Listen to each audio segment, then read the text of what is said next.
J'aimerais vous parler un petit peu de la situation au sein du Centre d'action bénévole Saint-Siméon-Port-Daniel, parce que la relève, c'est important. Dans un centre d'action bénévole, on n'attend pas de ne plus avoir de bénévoles. On travaille d'haleine, vraiment, on travaille à chaque semaine, à chaque jour, à recruter de nouveaux bénévoles. Chez nous, présentement, on a un besoin du côté de l'accompagnement transport dans certaines communautés. Je pense par exemple à New Carlisle, Passepébiac, où on a un besoin de bénévoles, où c'est vraiment un petit peu pressant. Et du côté de la popote roulante, par exemple, du côté de Saint-Siméon, on a besoin de bénévoles.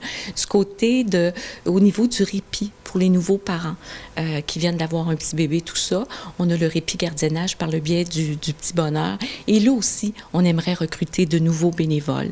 Du côté des petits plats givrés, à plusieurs reprises, on a fait appel à vous, puis ça a bien été notre recrutement. On a été rencontrer des groupes dans la communauté et ça a bien été, je vous dirais que ça va bien de ce côté-là, mais on va continuer de recruter de nouveaux bénévoles, même dans ce service-là et dans l'ensemble des autres services du Centre d'action bénévole.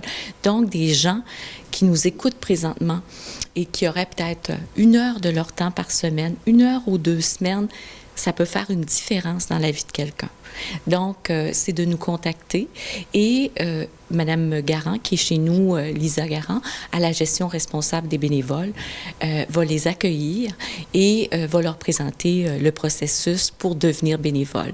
Donc, j'aimerais ça vous présenter Lisa, qui va vous présenter un petit peu comment on fonctionne lorsqu'on accueille un nouveau bénévole. On a toujours besoin de bénévoles parce que c'est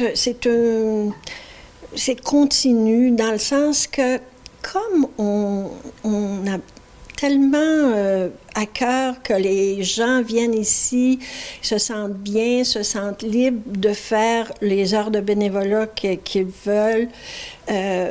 Ça veut dire qu'on a besoin de beaucoup de monde. Si une personne doit s'absenter pendant quelques semaines, bien, il y a quelqu'un d'autre qui peut prendre la relève. Autrement dit, c'est pour ça qu'on a toujours besoin de bénévoles. De ne jamais hésiter, moi je dirais aux gens de ne jamais hésiter de nous contacter parce que peu importe le temps qu'ils ont à mettre, ils vont pouvoir le faire, mais en toute liberté, par exemple, dans le sens qu'on ne va pas surcharger personne. Si quelqu'un a tant d'heures, c'est respecté, autrement dit. Bon, moi, j'accueille les bénévoles ici. Donc, je leur présente ce qu'on fait, tout notre travail. Souvent, les gens sont surpris qu'on a tellement de postes à combler, tellement de postes qui peuvent travailler à ces postes-là, sont différents. Un travail auprès de personnes vulnérables. Donc, ces postes-là, nous, on est tenus de faire du filtrage qu'on appelle. C'est-à-dire qu'on doit faire une vérification d'antécédents. Pour tous les bénévoles, par contre, on a des références qu'on demande. On demande toujours de références pour tous les postes de bénévoles. Ça, c'est la base. Mais lorsque quelqu'un, par exemple, va à la maison,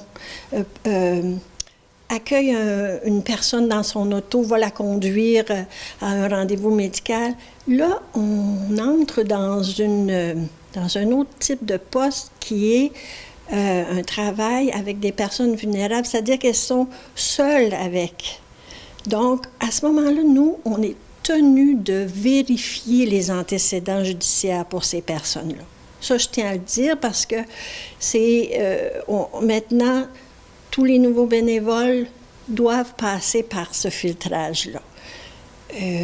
Ensuite, vraiment, appelez-nous parce que moi, je pourrais vous donner plus d'informations. Je pourrais même vous rencontrer. Vous allez voir qu'est-ce que vous aimez ou même décider que ça ne vous convient pas. Mais au moins, vous aurez l'information nécessaire.